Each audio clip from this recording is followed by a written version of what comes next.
Welcome back to our channel destination of weekend. আর destination of weekend মানে নতুন weekend, নতুন ডেস্টিনেশন।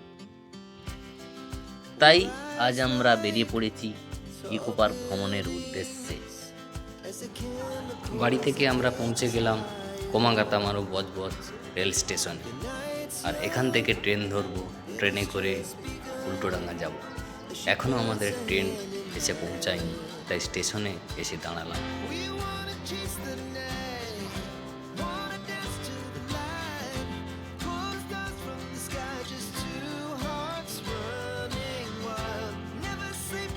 ওই যে আমাদের ট্রেনটা আসতেছে, কুয়াশার মধ্যে তো দেখা যাচ্ছে না ঠিক, একটু দেখুন মুখটা দেখা যাচ্ছে। স্টেশনে ট্রেন এখন আসছে, এই ট্রেনটা ধরে আমরা 8:23 এখান থেকে ছাড়ব।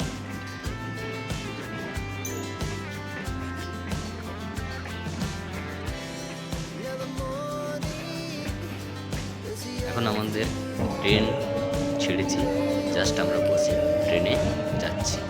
এখন উল্টোডাঙ্গায় গিয়ে নামবো, ওখান থেকে আমরা ইকো পার্ক যাবো। বলতে আবাল বৃদ্ধ বনিতার বুক ফুলে ওঠে একথা সত্য। আর আমাদের কলকাতা নিয়ে গর্ব করার অনেক কারণ আছে, আর সেগুলির মধ্যে অন্যতম কারণ হলো নিউটানে অবস্থিত পূর্ব ভারতের সবচেয়ে বড় পার্ক।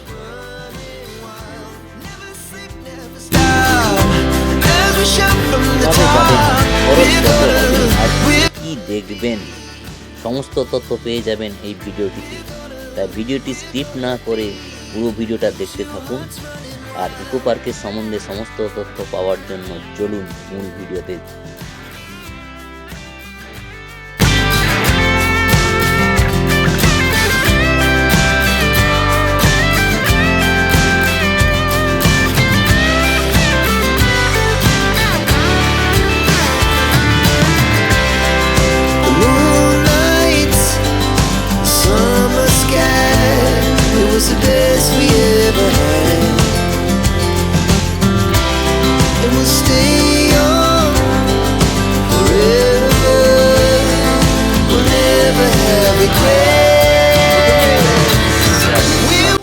যাদবপুর, হাওড়া, পাটসার্কাস, উল্টোডাঙ্গা বিভিন্ন জায়গা থেকে ইকো পার্কে প্রচুর বাস পাওয়া যায়। আর যারা রাজারহাট থেকে আসবেন তারা অটো করে আসতে পারেন। আর মেট্রো করে আসতে চাইলে শিয়ালদা থেকে মেট্রো ধরে সেক্টর 5-এ নেমে সেখান থেকে টোটো করে আসতে পারেন ইকো পার্কে। আর ইকো পার্কে মোট 6টা গেট আছে, তার মধ্যে যে কোনো একটি দিয়ে ঢুকতে পারেন, তবে আমি বলবো 2 নম্বর গেট দিয়ে ঢুকবেন। 2 নম্বর গেট দিয়ে ঢোকার কারণ জাপানিজ গার্ডেন থেকে শুরু করে ইকো পার্কের মূল আকর্ষণ সপ্তম আশ্চর্যের রেপ্লিকাগুলি ভ্রমণ করতে পারবেন।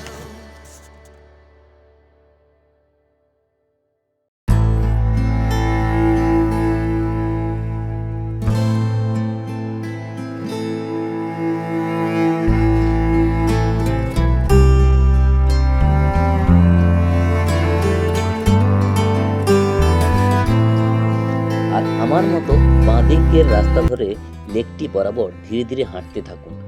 লেকটির মধ্যে বোট, কায়াক, স্পিড বোট আর লেকের মাঝখানে একটি আইল্যান্ড চোখে পড়ল। এটির নাম ক্যাফে একান্তে।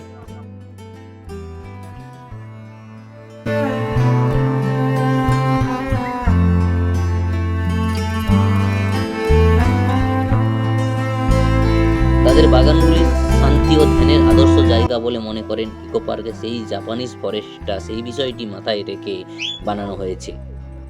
জাপানিজ ফরেস্টের ডিজাইন মানুষের পঞ্চেন্দ্রিয়কে মুগ্ধ করে, আর সবুজ পাতার সমারোহ, অসংখ্য বাসের ঘর্ষণের আওয়াজ আর একটি ছোট জলপ্রপাত ও জলাশয়, জাপানিজ মঠ, এক কথায় মনোমুগ্ধকর পরিবেশ।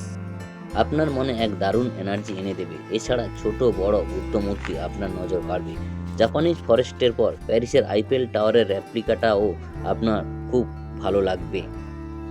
তারপর একদম ইউটার্ন নিয়ে আবার হাঁটতে শুরু করুন। বলাই বাহুল্য এই পার্কটি অনেকটা পথ হাঁটতে হবে, তবে বয়স্কদের জন্য টোটোর ব্যবস্থা আছে, তারা আপনাকে পুরো পার্কটি ঘুরিয়ে দেখাবে। হাঁটতে হাঁটতে দেখতে পেলাম লেকটিতে প্রচুর বোট রাখা আছে। আরও এখানে যা যা অ্যাক্টিভিটিজ আছে তার জন্য কত টাকা খরচ হবে তা আমি স্ক্রিনে দিয়ে দিলাম, পারলে ভিডিওটা একটি পজ করে দেখে নিন। লেকটিতে একটি দোতলা ক্রুজ দেখতে পাচ্ছেন, যার মাথা পিছু 150 টাকা। পারলে ছোট একটা ক্রুজ সফরও করে নিতে পারেন। হাঁটতে হাঁটতে আমি চলে এলাম গ্রাম বাংলার মডেলে সাজানো গ্রাম বাংলার নানা দৃশ্য তুলে ধরা হয়েছে। গ্রামের বাজার, আড্ডার আসর, এইসব দেখে মনে হবে শহর থেকে দূরে কোথাও গ্রামে চলে এসেছি।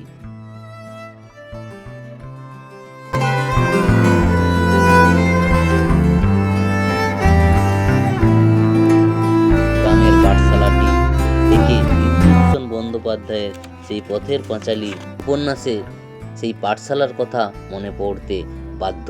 রাগী পণ্ডিত মশাই বেদ হাতে পড়াচ্ছেন অপু আর অন্যান্য পড়ুয়াদের।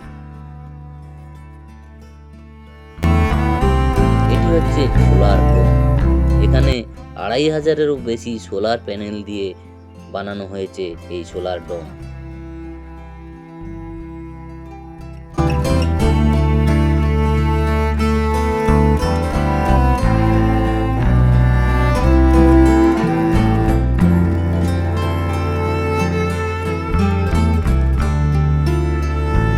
আবারও হাঁটতে থাকুন সেই মূল আকর্ষণ সপ্তম আশ্চর্য দেখার উদ্দেশ্যে। পথের সামনে দেখে নিন ইতিহাস উদ্যান বা স্কালচার গার্ডেন। এই গার্ডেনে আছে বাংলার ইতিহাস ও ভাস্কর্যের নিদর্শন।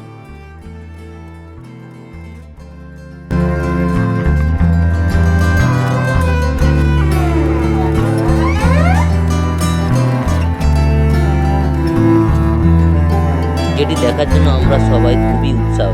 সপ্তম আশ্চর্য, আমি প্রথমে বলেছিলাম এর জন্য অতিরিক্ত 30 টাকা টিকিট কাটতে হবে, আর আমি টিকিট কেটে সেই 7 উইন্ডার দেখার জন্য এগিয়ে গেলাম। এটি খুপুর পিরামিড, যা প্রায় 460 ফিট উচ্চতা। এরপরে দেখতে পেলাম পেট্রা। এটি জর্ডান শহরের প্রাচীন স্থাপত্য। মন্দিরের গোলাপি বেলে পাথরের কার্যের ফলে শহরটি বিশ্বব্যাপী রোজ সিটি নামে পরিচিত।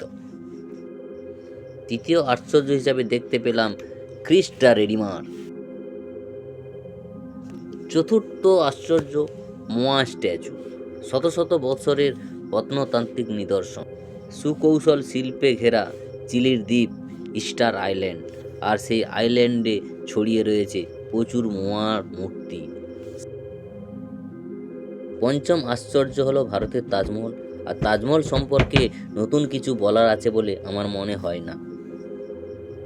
ষষ্ঠ আশ্চর্য ডোমের কলোজিয়াম, এক কথায় এটি স্টেডিয়াম। এখানে হিংস্র পশুদের মধ্যে লড়াই হতো, আর সাধারণ মানুষ গ্যালারিতে বসে সেই লড়াই দেখত। ভিডিওর শেষ ও সপ্তম আশ্চর্য হলো the great wall of China, অর্থাৎ চীনের প্রাচীর। ইতিহাসে আমরা সবাই এর সম্বন্ধে অনেক কিছু জেনেছি। ইকো পার্ক খোলার টাইমিংটা একটু বলে রাখি। শীতকালে সকাল 11টা আর বন্ধ হয় 7:30, আর রবিবার দিন আধ ঘন্টা আগে অর্থাৎ 10:30টায় ইকো পার্কটি খোলে, আর সোমবার বন্ধ থাকে। ভিডিওটি দেখে ভালো লাগলে লাইক, কমেন্ট ও শেয়ার করুন, এবং চ্যানেলটি ভালো লাগলে চ্যানেলটিকে সাবস্ক্রাইব করুন, এবং নোটিফিকেশান পাওয়ার জন্য বেল আইকনটি প্রেস করুন। আর ভিডিওটা যদি ফেসবুক পেজে দেখে থাকেন, পেজটিকে ফলো করুন, যাতে নতুন নতুন ভিডিও আসে সেটা আপনারা দেখতে পাবেন। ভিডিওটি দেখার জন্য সবাইকে ধন্যবাদ।